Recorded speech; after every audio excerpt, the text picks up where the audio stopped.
People deluded, I'm back again. Thank you very much for tuning back in, and good morning on this Sunday morning, people. I hope you're doing well and safe. While I've said good morning, obviously good afternoon, good evening, good night, good morning, wherever you are on this world, I hope you're doing well and safe. Please make sure you hit the like button. Please make sure you're checking out the pin message, because this is my first of 3 live streams today. Obviously, we'll be speaking about Aubameyang and Smith-Rowe in just a second, and some other stuff.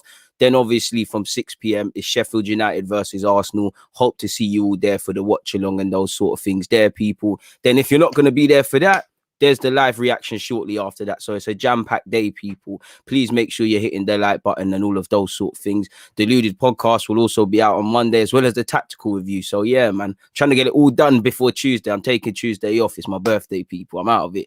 But yeah, I hope you're doing well and safe. You know, Cam early doors has said flu, you know, he's not too impressed with this flu excuse, and I was going to get onto it, but Cam's kind of started me off, and we'll circle back round in that. People say, you know, dented ego, bruised ego. Has there been a bust up? Hasn't there been a bust up? Is there an injury? Aubameyang sadly has gone through a couple of things away from football, off the field. Is it something in relation to that? I don't know, people. You know, we don't know. It's just speculation. So I'll cover that in a second, people. Mads is just telling me to start the tick. Some of you are on me. Allow it, man. I was only a minute late. And I was drinking my smoothie. I can't lie to you, lot. I'm keeping composed right now. I'm very hungry, people.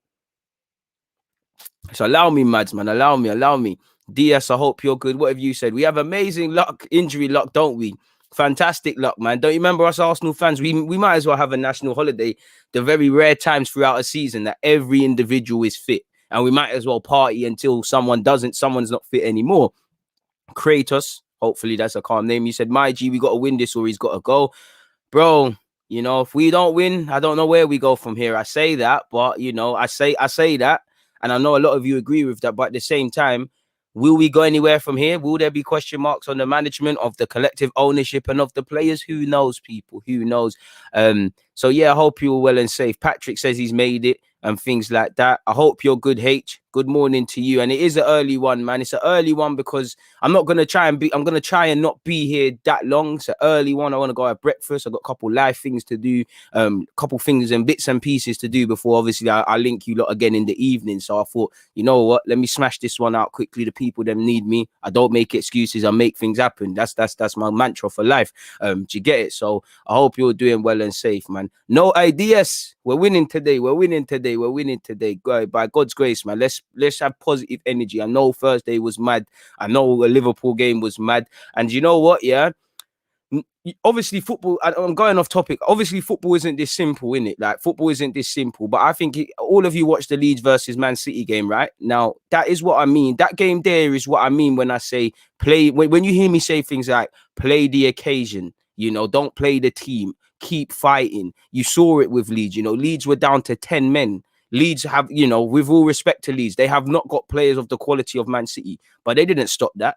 They didn't sit there and say, oh, they're league champions, how many times they're winning the league, they've got these world-class players. They didn't care. They played the occasion. They won their 10-minute battles, man to a man. They fought for the collective. Of course, there was a couple of heart-in-mouth moments, but they put their bodies on the line. And that's what I think this football club, we need to take a leaf from their book, people, because had Man City got a draw or actually won that would have been taking it over Leeds' dead body. Leeds were 10 men down. I mean, a man down, 10 down to 10 men. You never saw that in them, really. Of course, there were times where, you know, City were just on top of them, and you thought they would break and crumble. But that's what you get when you work hard in the week, when you're scared to let the collective down, when you fight for each other. You know, if that's Arsenal, sad to say, but we'd sit there and say, okay, well, it's Man City. At least we only conceded one. We have them Leeds, man. They never had a defeative mindset, and you can't say it's a fluke because what they've taken 4 points off City. How many times when we've played Leeds and I've said, you know, Bielsa had Pep Guardiola begging for a point at their place. So again, there's no correlation between the two, but that's what I mean by we need to fight. We need to have desire. And when people find positives where there's none, like there was positives, what was it, last year against Liverpool where we lost 1-0 or something like that, you know, against City this year where I get it, but, you know, it's the mindset, it's the mentality, you know. You look at all of the clubs up and down, you know, there's about, I would say Sheffield United and Arsenal off the top of my head. They're the only, ironically, the two teams playing today, people. They're the only teams that ain't really, you look at them, you don't really know what they're about. West Ham, you know what they're about. They're all fighting for a collective. Leicester, the same. Just about everybody. You could add Spurs into that as well, people. Do you get it? So that, if I was Arsenal, I'd take a leaf from their books, because how many of those Leeds players are better than you lot? You know, based on how we defend, Dallas is getting in them teams there. You know, Bamford ain't playing at Arsenal. I rate Calvert-Phillips, but it's not about that. Their attitude, their desire, their belief, their work rate, you know, is better than yours. When them Leeds players woke up yesterday, going into that game, they were like, yeah, I'm up for this. You know, it's not a thing where Saka's up for it, but this guy isn't. This guy's on it in the second half. This guy was on it in the first. Now he's not on it. You get it, people. The very minimum is preparing yourself, you know, and I'm obviously, make no mistake, Bielsa has, you know, Bielsa's a meticulous planner. He will leave nothing to chance. You get it. But once they cross that chalk, you know, he can shout as much as he wants. He can't play for them. They have to take on what's being said, and they reacted well, reacted to 10 men. You know, a bit of a calamitous challenge, the only thing you could sit there and say. And I think Arsenal could take a leaf out of their book, people. Like I said, please make sure you're hitting the like button. That could be a thumbnail. Arsenal should look at Leeds. So yeah, with that being said, people, let's crack on with actually what I was supposed to kick this off with, people. Let's speak about Aubameyang and Lacazette. Now, I haven't had time to copy and paste it onto my computer, so I'm just going to read it off the phone, people. But as you lot can see, courtesy of The Athletic, Arsenal's Aubameyang and Smith-Rowe out of Sunday's clash with Sheffield United. There you can see it.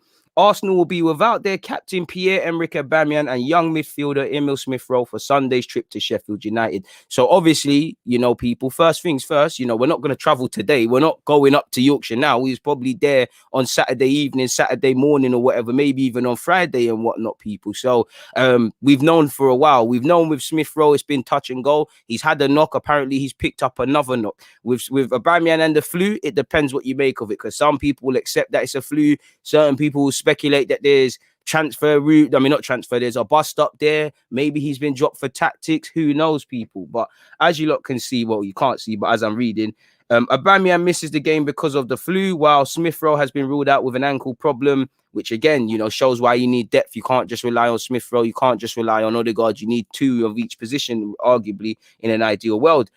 People. Apparently, Arsenal will hope that both players have recovered and available for the second leg against Prague on Thursday. Arteta confirmed this week that Smith-Rowe had sustained a sprain to his left ankle during the first leg at the Emirates, which finished 1-1. Aubameyang obviously, you know, came off the bench. Important to remember, you know, positive Aubameyang propaganda at a time where it's been a madness, people. 33 appearances, 14 goals, 2 assists. And shout out to Smith-Rowe with his, you know, the 20-year-old's made 14 league appearances this year. And for me, it's even more impressive, really, because Smith-Rowe, for me, he really only started being an Arsenal sort of player like that in December, people.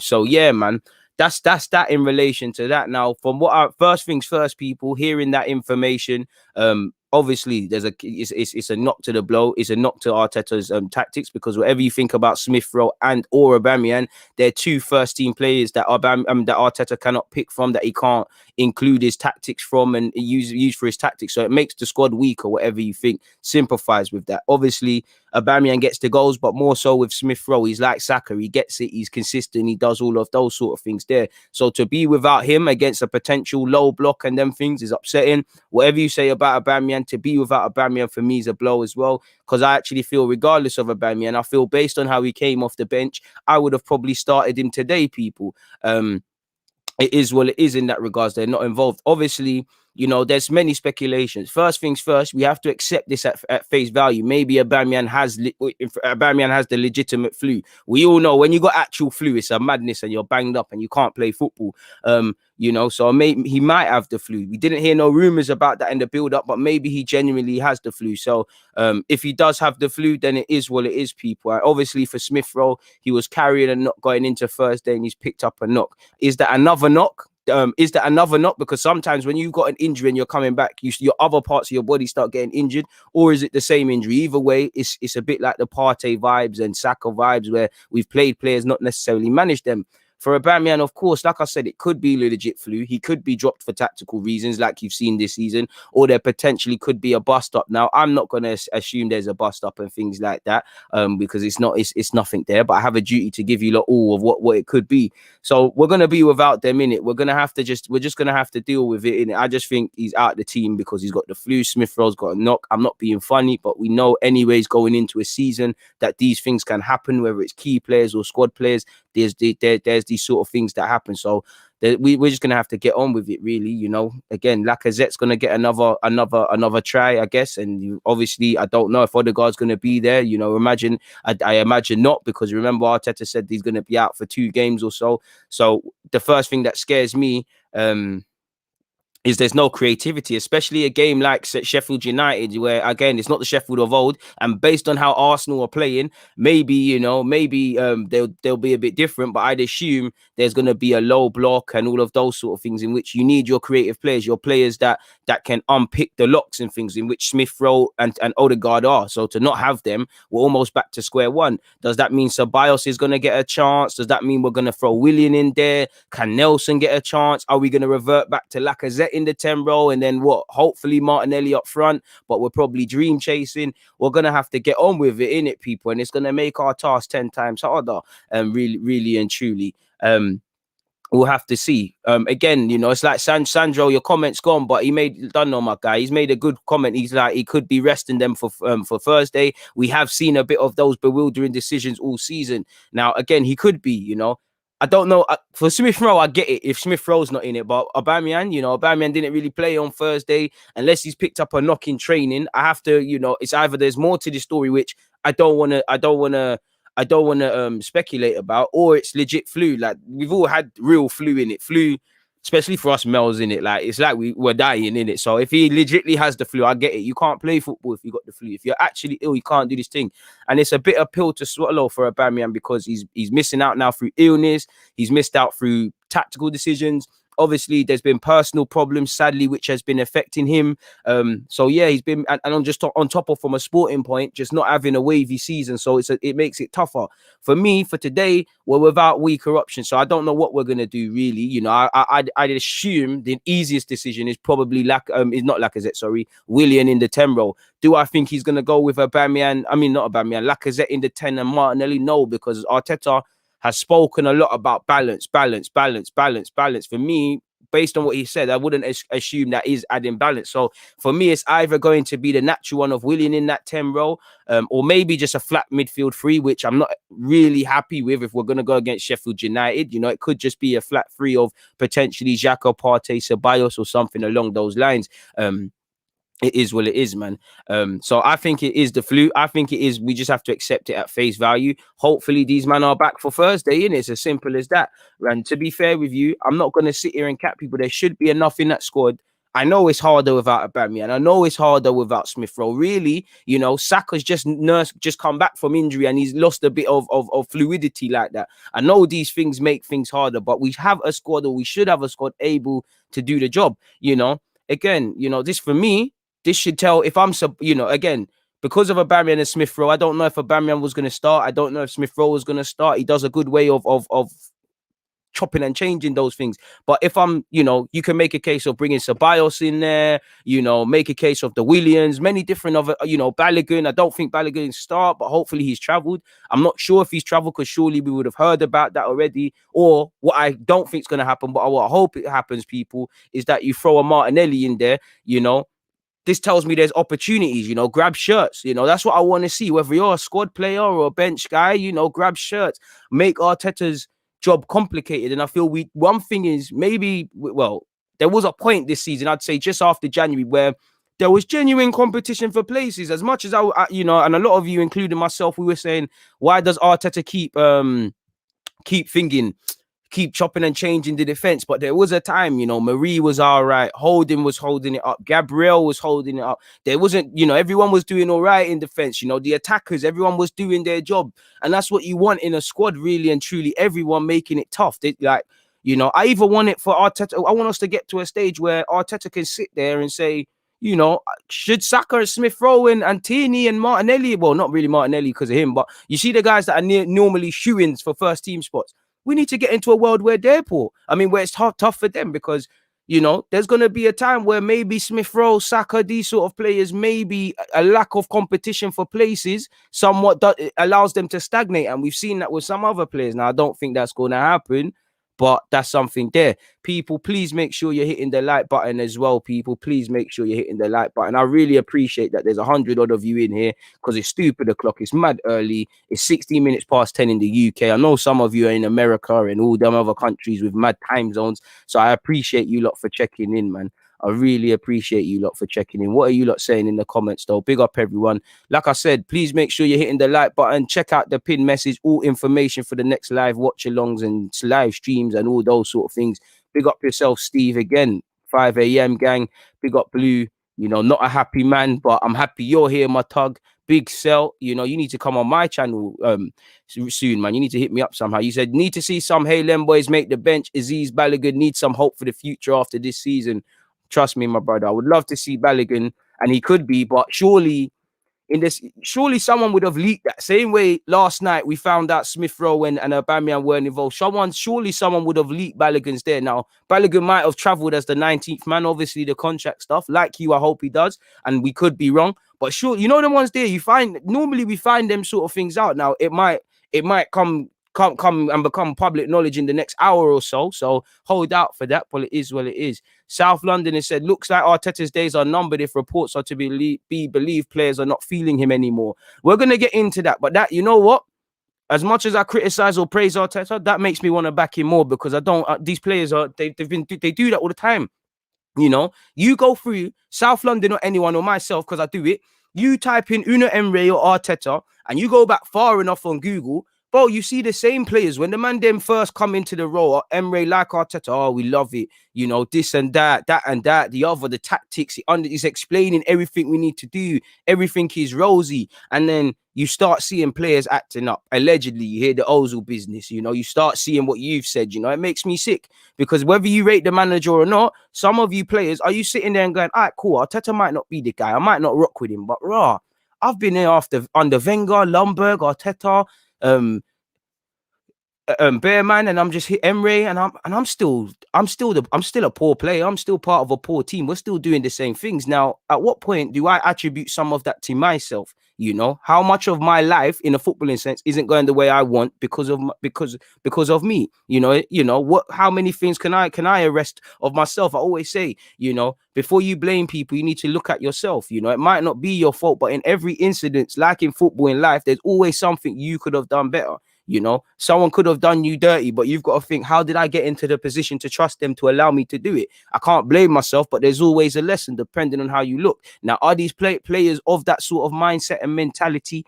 I don't know, my dude, but that makes me sick. I'm not going to sit here and cap to you because for me, just by looking at it this season, Arteta might have a bag of things wrong with him, and I'm not defending him because he hasn't earned my defense yet beyond being our manager.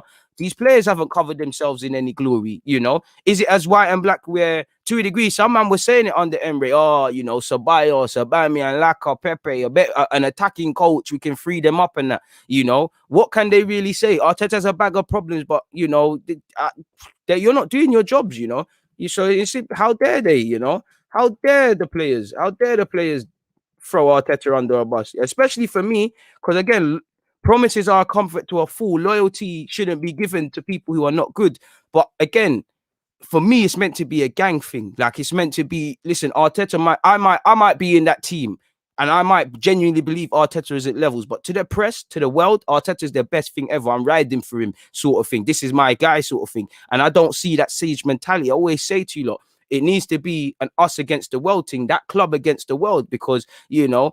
When we're winning, everyone loves you. When you lose, everybody hates you. You lot are in this together. Like I always say, we win, lose, or draw together. You know, and I'm there. Your manager is taking these bullets on you for you. You know, he hasn't really come out and said what we need to hear, what I think these players need to hear. And you weren't good enough. You weren't good enough. You weren't good enough. He's still saying we played well and stuff. And maybe to a degree that could be idiotic. But for me, if I'm one of those players and I'm like, and you're really of that mindset, you're sitting there thinking, raw, like, I've been crap and he's defending me. Whether I like this guy or not, I've got to be a bit loyal to Donny and I'm gonna make sure I play well or whatever in it. Like I don't like that in it because I keep seeing that. And some of you simply are not good enough. And for me, that screams poison.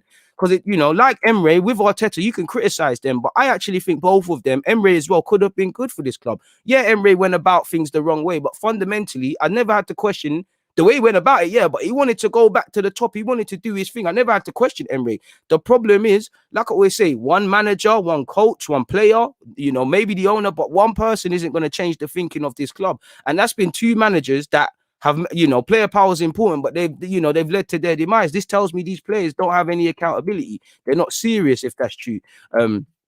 That's just me anyways, man. That's just me. What are you guys saying on that? We're going to quickly get into that one there as well, people. South London, sorry for waffling on that one there. Apologies, people. Morning, Josh. I hope you're good. I hope everyone's good. Big up everybody. Omar, I see you. Tino, I see you. Big up everybody. Kyle, shout out to you. Sam, Jaden, hit up the like buttons like he said. Appreciate it, man. I appreciate all the members, all the viewers, goats in the building. You lot gas me because anytime I think I'm overdoing it, I'm here too early. You lot are here supporting the thing, man. So I really appreciate what you guys are doing for the kid, man. It's 63 likes, though. Can we at least get that to 100, though? Jack, I hope you're good. I hope Martinelli can start today. But based on the way the comments with Arteta and speaking about balance with Martinelli and things, I don't think he's right. I don't think he's wrong. So I don't think we're going to see him start today. But would love it, man. Would love Fingy as well. Would love Balogun to play, to travel, because he was linked with Fingy,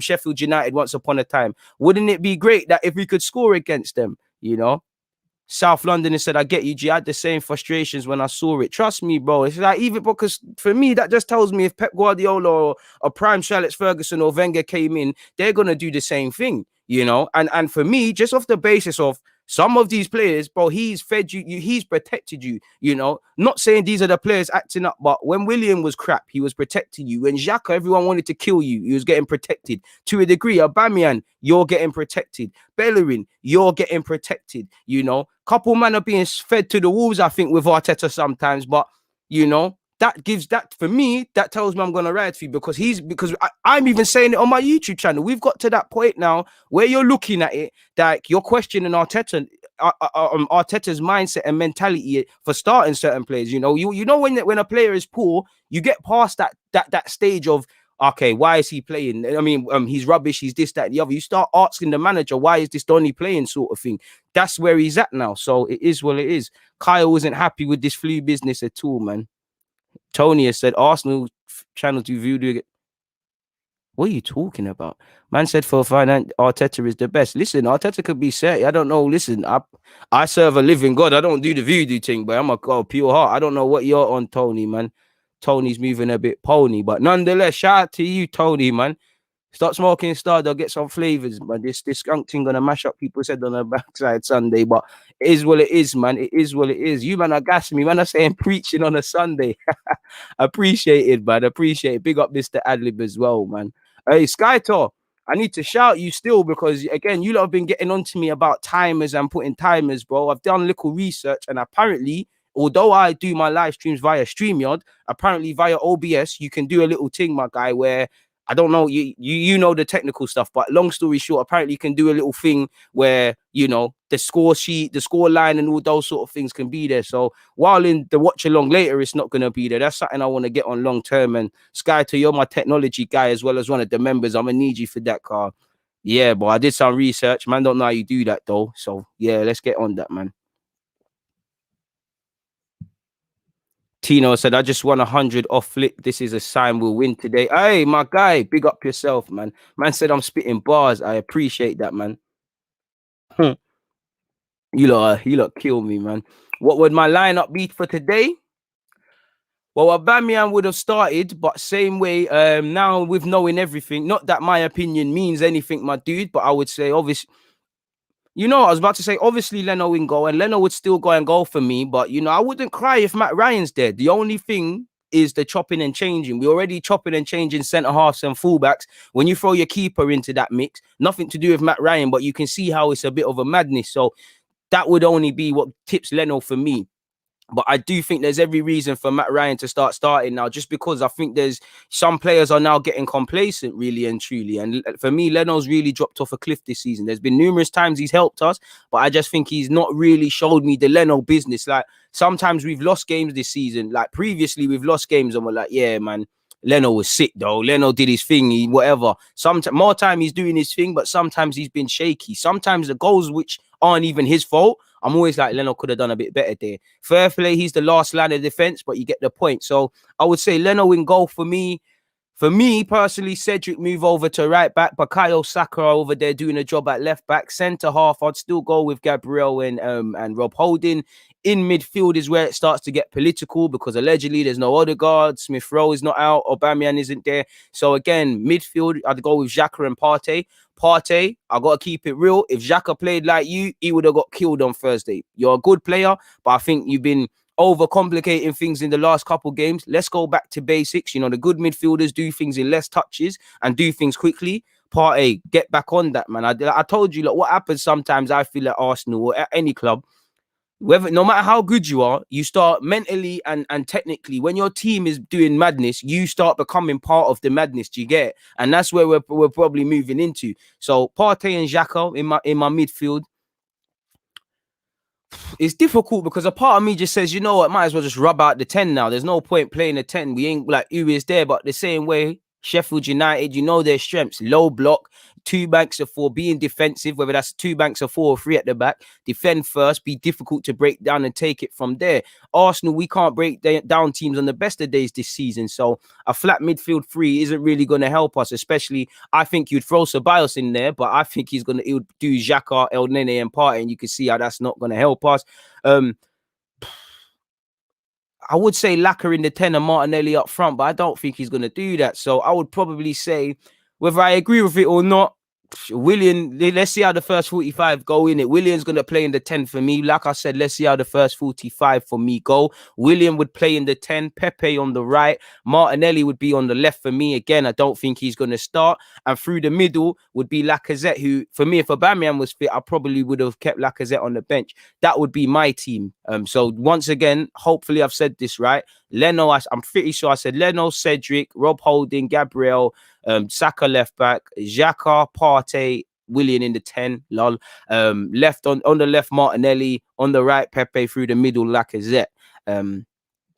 What happens if he loses this game? Nothing, because I said to you, unless there gets real strong pressure, for me, rightly or wrongly, I feel Arteta next season is the season they're really going to look at, man, like if he's doing these sort of things, because there's been some things that are not been his fault and some luxuries he's been allowed to hide behind, like obviously the pre-season, not getting rid of players, all of these sort of things, man. So, yeah, man.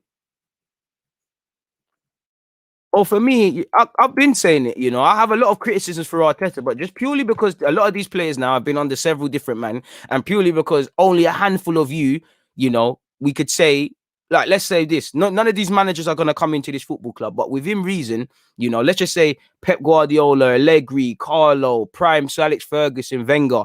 How many of them players are they going to go, all right, mate, you're part of my plans? There's about maybe 7 max, 5, 7 max. Maybe some man might even say 4, you know. So by that logic, I'd rather and for the same purpose of these players have been here for more years than Arteta, and a lot of them just aren't good enough. I'd rather have new players with Arteta than Arteta go and a new manager with these players, because it's going to be the same old thing. Temporarily, they will listen to the new manager and whatnot, and then when the novelty wears off and you get a few months down the line and you need to be professional, the wheels start. They start untangling and unraveling and all of these sort of things. We all know it's more difficult, clearly, to get rid of 25 players, 25 bodies versus 1.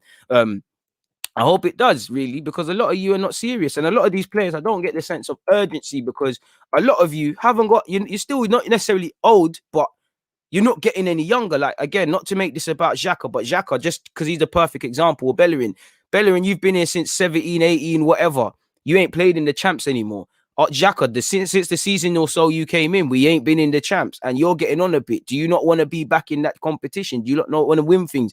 You know, as much as we speak about the youth and all of these things, there's very much a lot of these players that I would describe as the present, you know, and I don't get a sense of urgency, a sense of wanting to realize destiny, people, in my opinion. You know, that's just me anyways, man. That's just me, man. Big up, everyone. Please make sure you're hitting the like button.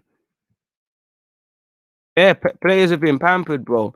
And that's the thing. When you got players that are certified, that are serious, you can afford to not to give them a bit of freedom. When you got players that I think they've done it and they've not actually done it, it's a myth, man. Big up, hey, South Australia. Big up, Joe, man. Hey, thank you for loving the vids, man. Appreciate it, man. I appreciate that, man. I really do appreciate that. I really appreciate all you lot, man.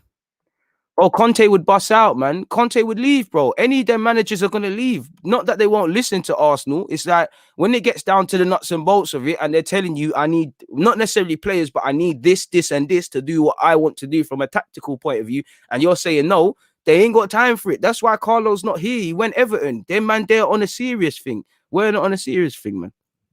Rico, I mean, let's be real. You know, whether we think he's got the flu or not, you know.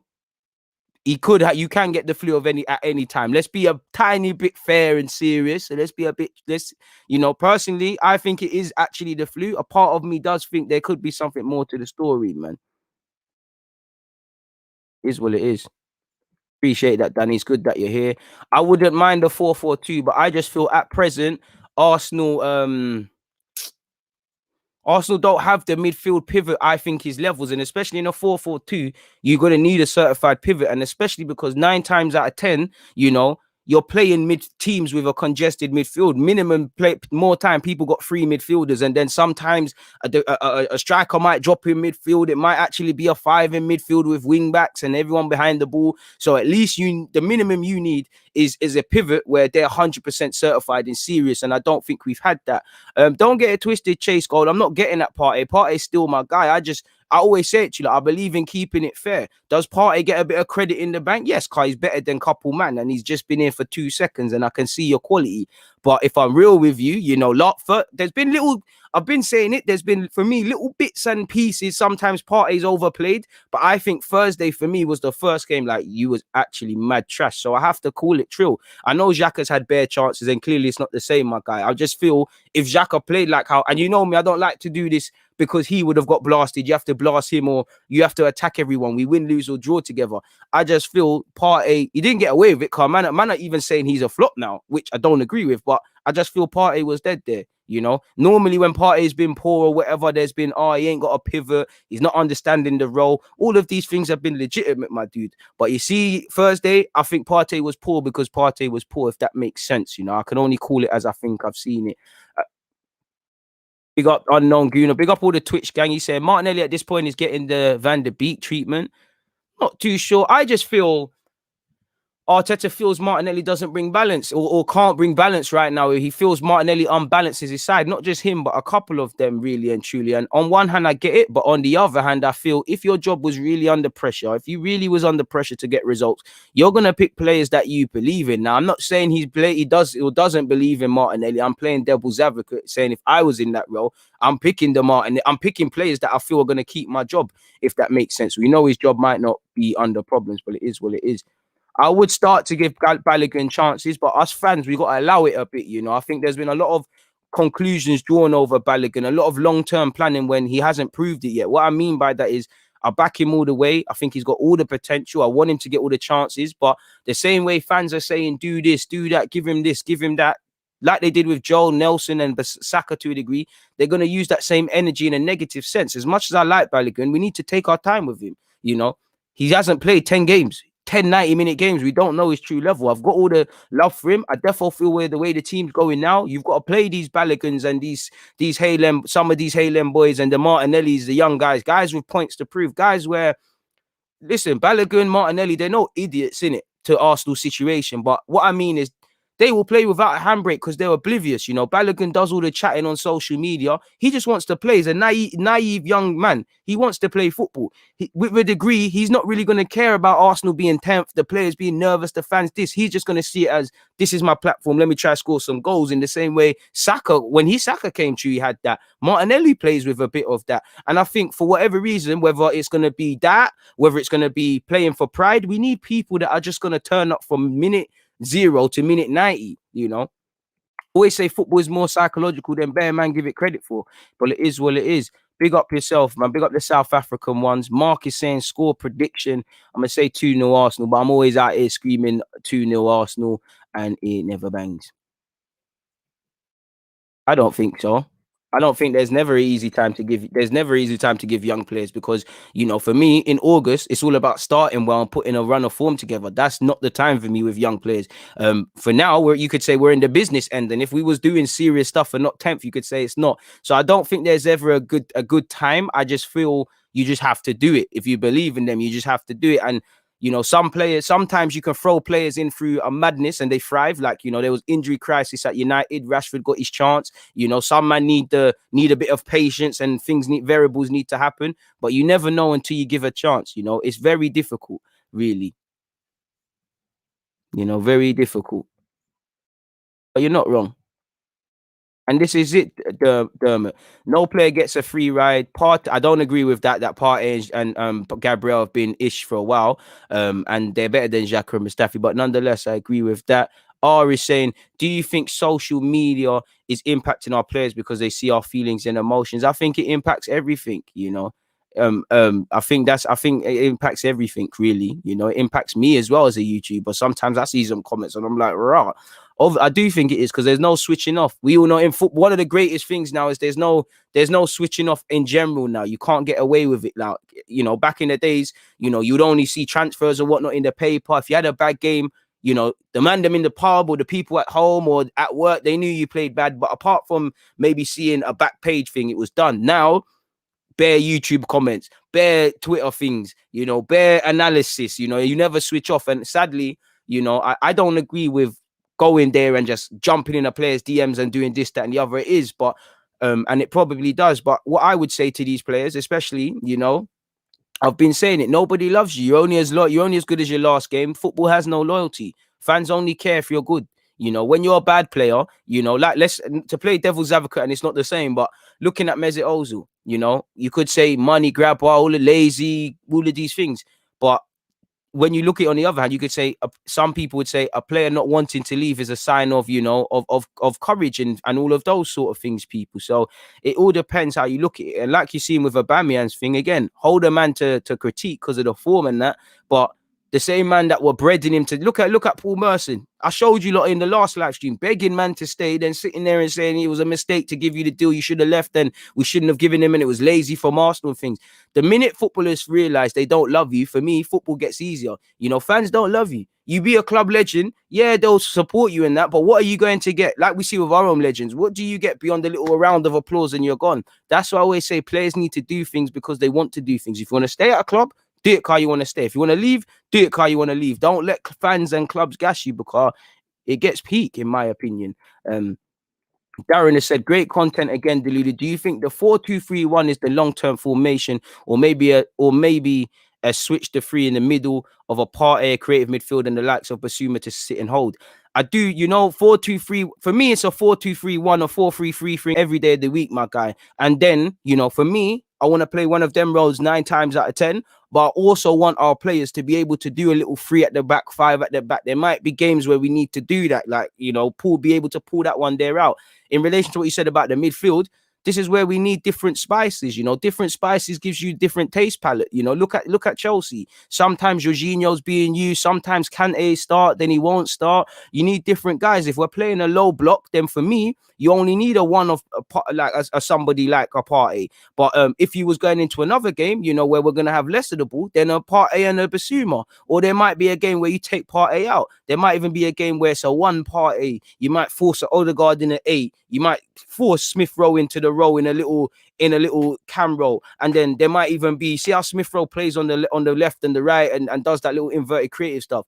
Just say we had a next one like that, we might even force that one in the team. But over a 25 period, we need different ingredients. Nobody likes to eat the same meal all the time, unless you're Barcelona back in the days where you're eating some creme de la creme business. Nobody likes to eat the same meal all the time. You have to switch it up sometimes. Good question, Darren, man. And that's it as well, Nathaniel, man. That's where facts, bro. But I'm saying in Arteta's thinking, man. LV has said exactly what you said. Negativity being contagious for mentality and technically. You think MA You know I can't say that word, but he's showing stronger mentality with Saka and SR compared to Gabriel. Maybe benched. Love for that. Let's keep the words basic though. You know we can't say that, man. Bro, this is it. You see it, bro. Tino, fans flip flop. Now, like I said, you can hold people to account, but fans flip flop all the time. That's why man have to just do their thing, bro. Beyond the obvious, come on, bro. Like, come on. We all know Chelsea have a better squad than us, but the premises is, you know, they have different options. We all know the obvious is Arsenal squad isn't there, and it's easier to do what Tuchel has done. But that's actually the point. They have, you know, that they have depth. Maybe they have too much depth, and you'd have to speak to a Chelsea fan. But I just see it as if they're going into a certain game. You can go with Havertz and Mount and a Kante. You can drop Kante out. You can do several different things. Arsenal can't do that, and when you can't do that, you might as well damn right make sure that the options you have, they're creme de la creme. It's a Sam's chicken thing right now. Do you get it? So it's a mazza. Moving away from that, I don't know, man. Hopefully he's in the squad. Big of everybody locked in, man. Appreciate that, man. Appreciate that. I mean, we don't actually know if he has the flu or not. Like we don't know. He might have the flu, he might not. Like we need to allow it, bro. Like, bro, he should know, but that's what should be said. That's what should be said. You know what? Aziz, listen, on one hand, people thrive in the deep end, but all you lot crying for Aziz, a lot of people will turn on him. You know, I want him to get these little 5 and 10 minutes. Hell, he might as well start. But from what I'm seeing in the under 23s, he will have good games. He will have shaky games, and you know, this is what will be said. Like people just very few fans in life, I believe, actually just say things for the sake for with reason behind it. Bare people just say things for the sake of saying things, really, man.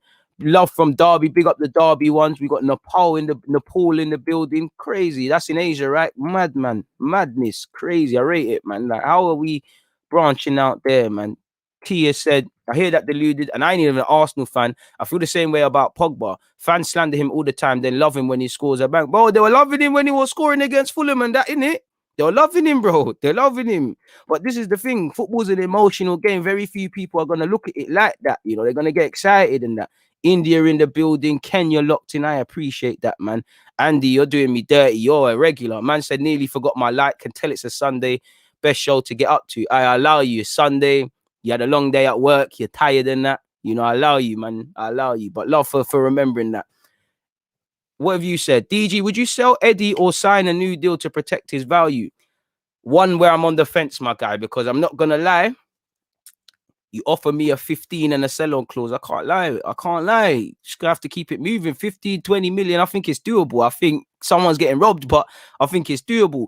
Same way, I don't like how conclusions are drawn. Like Eddie might, you know, he might not go on to be a certified striker. He might go on to be an England regular. He might just go on to become a Premier League player, in which you see that all the time. Chelsea got buried them, had buried them. You know, United had it with Josh King. You know, if Eddie doesn't go on and be, you know, what he's doing at youth level, that doesn't have to be a bad thing. But could we loan him out, tie him down? He goes on a loan for a year or two. He turns into that. Like, could we turn him? He's not Tammy Abraham, but I used the right example.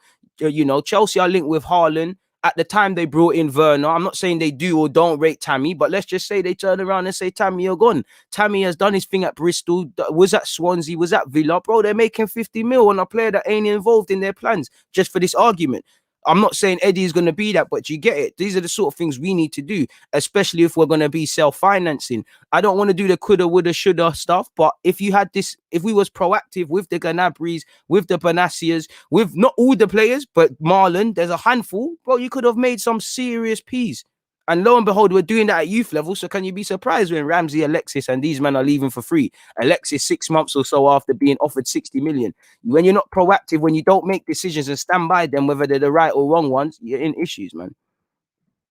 But I'm not going to, I just want Aubameyang to start scoring goals. If you continue to do, at the end of the day, he's still got what, 33 appearances, 14 goals, 2 assists, so a hand in 16. He's still our top goal scorer. You clearly know I love Aubameyang, so I'm going to always ride for him. But I'm not turning on Aubameyang. I can't lie. There's been, and when I say not turning, clearly he's playing poor. Clearly we hold him to high account, but he's still my guy. You know, he was due this sort of season. He's overachieved at Arsenal in terms of goal scoring because of how we've played. He was due this. And I'm not being funny, but we're turning on, man, you know, that are doing stuff for us, and certain man will turn on him, and they've been defending shit players for years. So I don't get it, you know. You're not doing the job, so you shouldn't be in the team. But I'm not gonna say leave, you know. I'd still think there's something in there. If it continues like this, then obviously there's something there. But Aubameyang's still my guy. You're just not in the right lineup, and obviously it's a bit of a mazza right now, man. Very poor strategic work, man. We do need to rob someone, man. I can't blame fans. I know what you mean. I wouldn't say it's that I don't care, but belief is on the floor because fans putting their emotion on the side for Arsenal time and time and time again, man. You know, don't I might, you know, obviously I'm not understanding it because naturally, if Aubameyang isn't going to be there, then naturally Bellerin is a vice captain. He's going to get a captaincy, you know. So if he doesn't have the flu, it's not a thing. If he does have the flu, it is what it is. I'm sure I'll understand what you're saying later, bro. I'll take your word for that, man. And that's the point, my guy. You're proving it. That's what Chelsea need to be. That's what we need to do because Chelsea are doing the finance, the what I'm talking about being self-financing, and they don't need it. They got sugar daddy there. We ain't got that. Andy said, "Why I like this on Sundays? DG tells more truth than my." Allow me, man. Allow you lot kill me with some of these comments. Please make sure you're hitting the like button and you're all aware of the live stream, which will be done for the watch along 6 p.m. people. So yeah, let's carry on a bit. I've loved answering you lot's questions. Keep them coming, people. Keep them coming and things. But should we see some little articles and those sort of things? Someone said, "Have I had breakfast?" Big up yourself, Omar. I'm gonna get some solids poured later, but it's a smoothie thing. And I think I took a risk. I put 2 bananas in it, and it ain't killed the taste yet, but it's doing its thing, man. Come on, smash them like buttons. Smash them like buttons, man. Trust me, Don One. I don't want to overrate Martinelli, but someone said Pele used to have pictures of him on his wall when he was growing up kicking ball, man. You know, that's what I'm saying, man.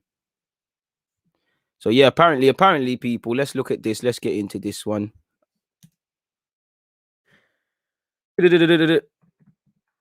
Game management. Let's go. MIKEL ARTETA urges Arsenal to improve game management as they bid to end winless run at Sheffield United. Bro, and this is what I mean. Arteta, I'm not going to lie.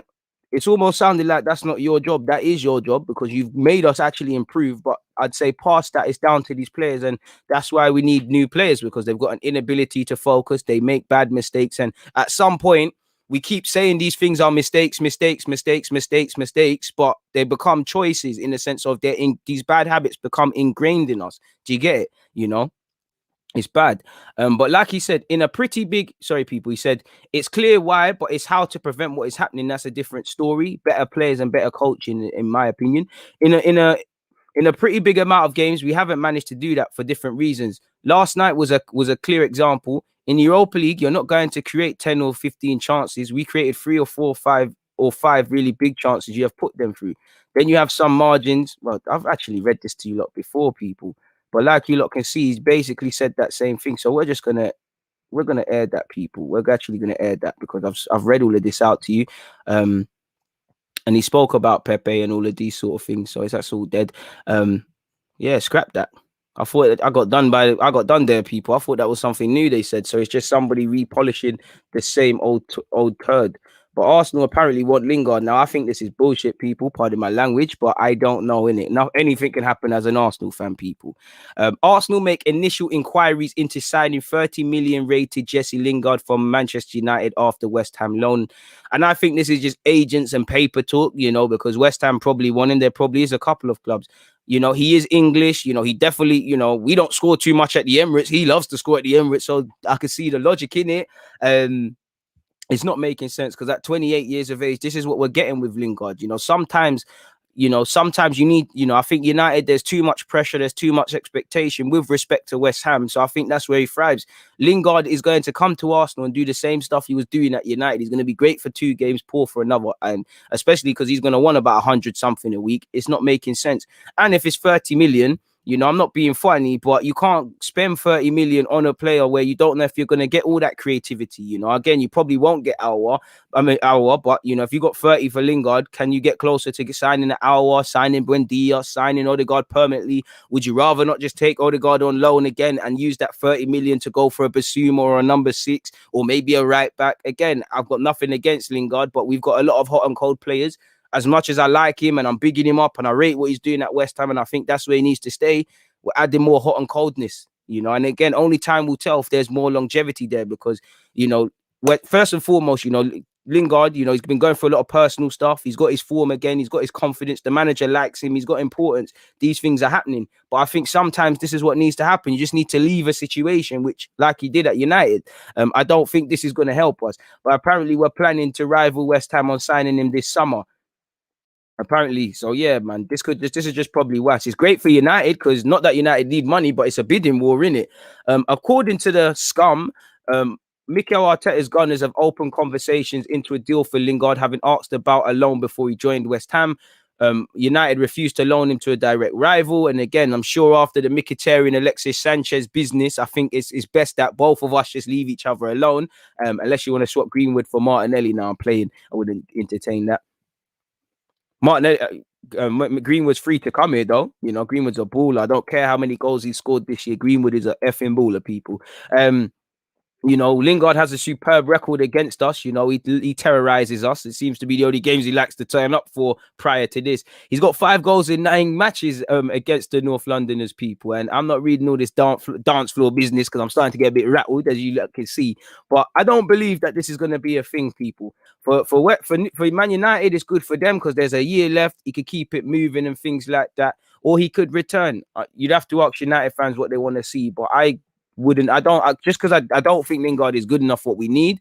I don't think Lingard is going to show me the consistency he would show me. You know, and he fits that system at West Ham like a glove. I just think you should stay there. You've got David Moyes who loves you. They're doing their thing. They might get in Europe. That's the thing for you. But yeah, obviously I don't think, like I said, don't get twisted. If Lingard came, I'd think it's mediocre, but I don't think he's a bad player. I actually like him. It just doesn't scream to me longevity, you know, and it doesn't scream to me planning because again, he's extremely hot and cold, and that's always the risk when you're an Arsenal man, isn't it? Really and truly, people. Away from that, so yeah, we've spoken about that. Apparently Mavropanos has spoken or said something, people. Apparently Mavropanos says he's still in the dark over his future at Arsenal and admits he could stay at Stuttgart beyond this season, which again, all options should be on the table. I think initially he should get the opportunity to show Arteta maybe he can prove something. I think there is legitimate calls to probably let him go to Stuttgart or another Bundesliga club or even a Premier League club on loan. And also, you know, similar to Martinez, it's a bit different, but this money could fall from the sky in a sense of he's not really part of the first team. Martinez was, but weren't really like that for a year. You've got 20 million. If you can get a decent sell-on fee and a decent fee for Mavropanos, that can be reinvested because, you know, Mavropanos might be a decent squad player, but he needs to play football. And when you look at it, you've got Gabriel, who's older than him, but is still very raw, like you've seen in the last 2 games where he's shown the good, bad, and the ugly. You know, Saliba's getting some confidence at Nice, but he's still a young man at a similar age. And you'd have Mavropanos. Do I think you're going to go with 3 sort of guys at relatively the same stage in their development, as well as, you know, David Luiz, maybe a new deal, and Marie? I think it will be better, and obviously Holding and Chambers are there. Maybe it's better to sign the next man. I think one thing that will go against Mavropanos from a sporting point, from what I'm seeing of him, at Stuttgart in comparison to what I'm seeing with Arsenal right now, he can play football. I wouldn't describe him as a ball playing centre half, but he can play. I just don't think he's got that ball playing to the standard that Arteta might want. And I think Saliba, Gabriel, David Luiz, Marie's a bit basic with it, but he can play a ball. I think they've got it over him, really. You know, Holding as well, to a degree, Chambers maybe. So again, he probably still is going to be in the dark. And this is the thing. Not everyone has to make it at Arsenal. You know, if we're going to be proactive, we need to not just Mavropanos, but this needs to be something we do, people. We need to buy players and make profit. And to be fair, this is what I mean by he could go off and become an even better player. But if you make profit that gets you closer to me for signing a number 8, maybe a number 10 permanently and a right back, you've got to do it. And again, we've got to make decisions. We really do. And again, it goes back to these sort of players and our young players. They've at a time where we have to be self-financing, they need to do this thing. So he probably is kept in the dark, really. Now I can imagine, or I hope Arteta is consistently being briefed on his progress and things. We'll have to see. He said, I can't say that at the moment. If I return to Arsenal, things can change quickly in football. I still have 2 months here in Stuttgart, and I'd like to end the season with them as high as possible. I think it could, it's very underrated stability, and I think at a day and age where we've been very shaky with our loans consistently, this is one of the good ones this season. He's getting game time. What I like as well is Mislintat's there, and he understands Mavropanos. So they've been really, one thing about the young guy is he needs to play, but he's had some little injuries, and he still had them this year. For a while, he was really struggling to play 90 minutes, but they really understand the player, whether that's because of Mislintat and what they want to do or whatever. Also feel, with respect to Stuttgart, their thing is to find young players and give them a platform. And you see it with Wan-Bissaka, Koulibaly, is it Asansha Bar? They sold him. I think they sold him. There's a couple other young players here, there, and everywhere. So yeah, it could be good for him to stay, and he's getting importance. He's an asset. He said the door at Stuttgart is open for me. That's very good, but I can only think specifically about the future when we have talks with Arsenal for the new season, and we need to decide these things quickly. I don't want to see last week of the next season or the pre-season for next season. Pardon me, we don't know what we're doing with Saliba, Mavropanos, Guendouzi, Maitland-Niles, Joe Willock. We need to understand what we're doing at right now, innit? He said we're having meetings very often. We're having meetings very often to see what they're doing, and obviously we're getting all the information and watching their games because I want to keep a close eye on what they're doing, which is Mikel Arteta. And again, that's where I want to see a decision, because it didn't look like we knew Saliba's true level last season. So yeah, shout out to Ben Napier and all of those sort of things, people. So it is where it is in that regards, people. What's that? That's 55, 40. Away from that, I'm going to save the Martinelli one because I think that will be good for the watch along business. There's that, but we'll speak about that later as well. And apparently, people, this is what I'm not happy with. Again, this could be nonsense, people.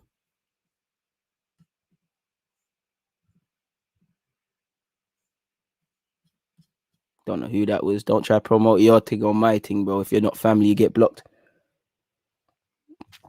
Anyways, people. Mikel Arteta facing Arsenal revolt after senior players expressed frustration at being blamed for the team's woes. Bro, I'm not being silly, but Arteta, that's one thing I'll give Arteta. Is the only thing what I'm seeing now is we have to concentrate, and these sort of things we spoke about. That's the closest I've seen Arteta to getting at you. So you lot are a joke. You lot are a joke.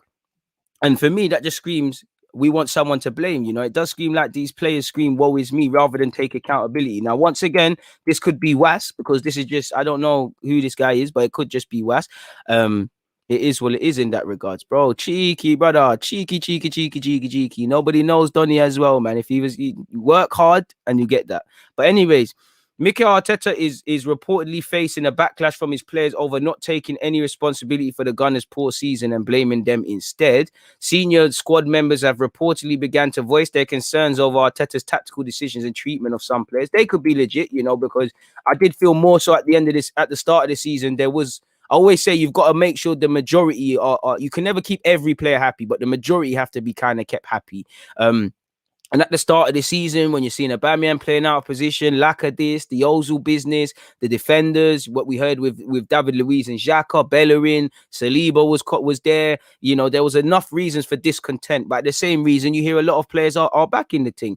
And for me, you're allowed to think like that as players, in it, but that's an absolute disgrace, because again, I do think, when some of the management of some of the players has been questionable, but your poor season is down to you. Of course, the tactics has played a part in it. We win, lose, or draw together. When we're winning, you lot want to take all the plaudits. When we're losing, I don't hear too many of you speak after games, and I don't like this. This is blaming, and you remove the name Arteta, you put Arsene Wenger, you put Emery, and maybe in the future Joe Bloggs. Judging by some of these lot's contract lengths, it's appalling. And we know player power is a massive thing in football. Some of these footballers know they'll outlast Arteta, regardless of what you think about Arteta being a long-term gaffer. Just in terms of right now, in April the 11th, the contract length, some of them have got 2-3 year deals.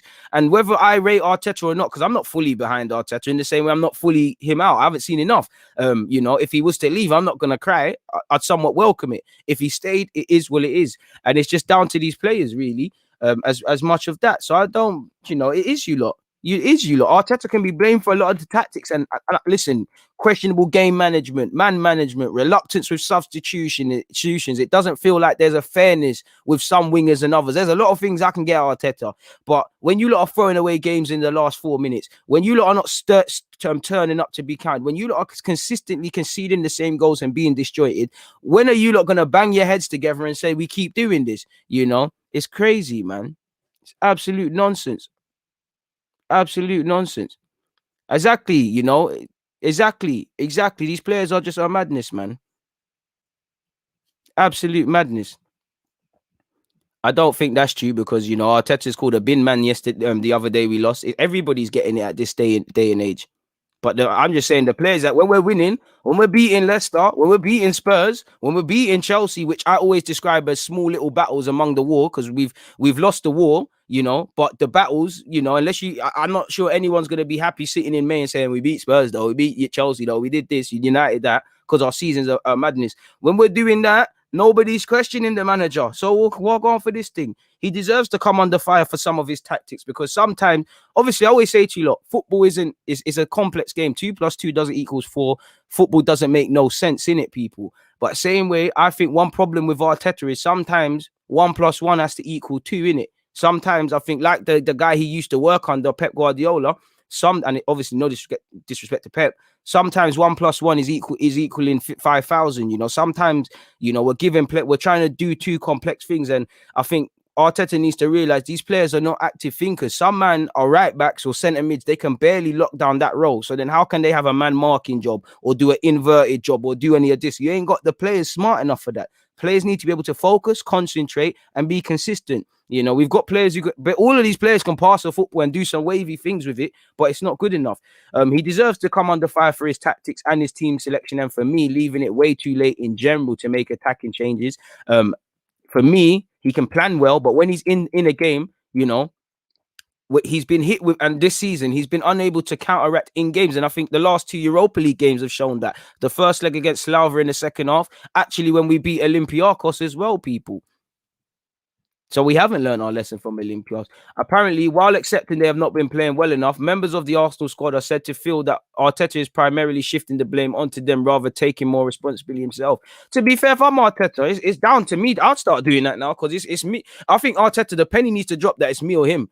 It's me or them, because you've put your faith in certain players that have been dead. And that's where I think Arteta, it's easier said than done. There's a lot of variables. I'm not going to go over the same things, but I understand it. But for me, when I look at the Pepes, the young Sakas, the reluctance to bring in Smith-Rowe, the Martinellis, these guys that haven't been here under several managers or have been here for a short period of time, surely that's where you build the new mentality. Some of these experienced players, it's not going to be it. Emre tried to give these man, make Bear Man captain, play Bear Man. So you just got to get rid of some now. They're just, if they ain't changing now, they're not changing.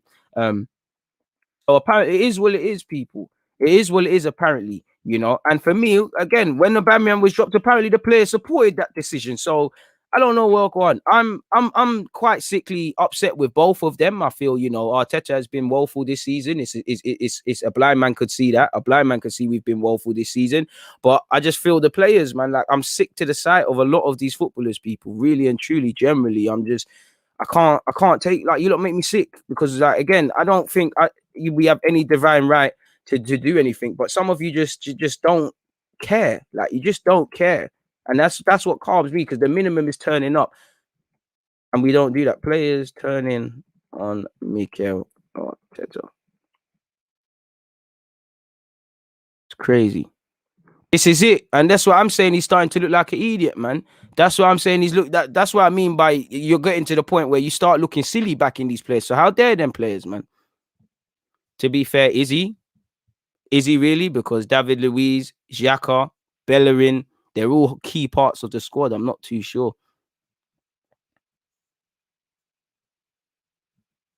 Just spoke about that, Ella. Just spoke about that. I just said that. I think he does overcomplicate things at times. That true.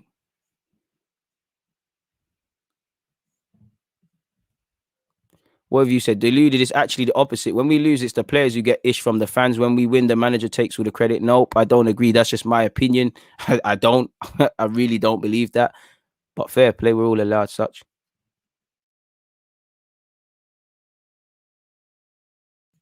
Bro.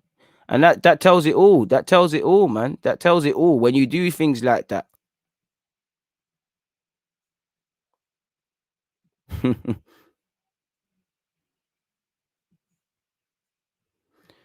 Torreira don't want to come back, and even sad. Obviously, what's happened with his personal life is upsetting. But disregarding that, even before that, I would have said no because his heart's not in it. The ability is there, but we need man's hearts. That's in this thing. He don't want to be, whether it's not settling in England or whatever. His heart isn't here, so it's as simple as that. You got to keep it moving, in it. That there really isn't anything more to say in that regards, really and truly.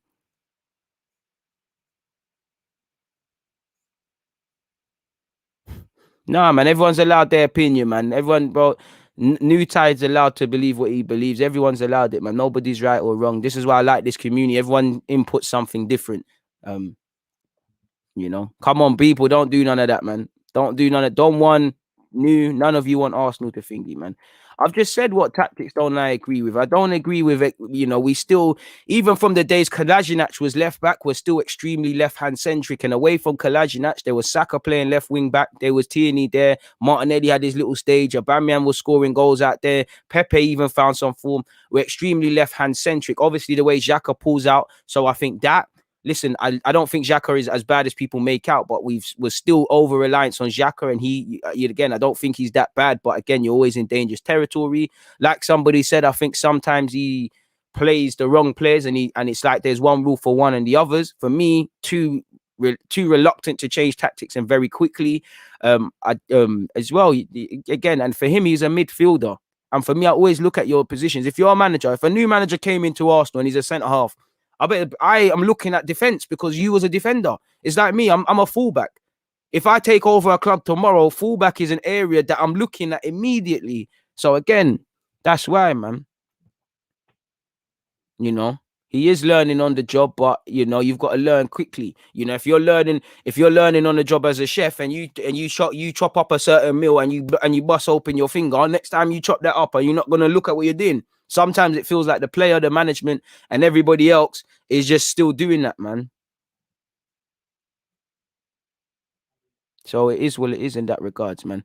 But people, I can't lie. I gotta go eat, do some live stuff, and I'll catch you lot later, people. Please make sure you're at the live watch along and all of those sort of things. Keep your comments and things for then. I'll be back, but I can't be here too long. We've got a couple of other stuff. Please make sure you hit that like button if you haven't already. I'll be back later, man. If you've just tuned in, I apologize, but yeah, man. Who knows? I might do the 10 a.m. Sunday one a bit more frequently because you lot have. I don't know, man. I guess you lot are waking up to a little stuff and whatnot, so I appreciate that. Sky to shout me so we can talk about that business we spoke about. Big up everyone. Please make sure you hit the like button if you haven't. I'll catch you lot in a bit, man.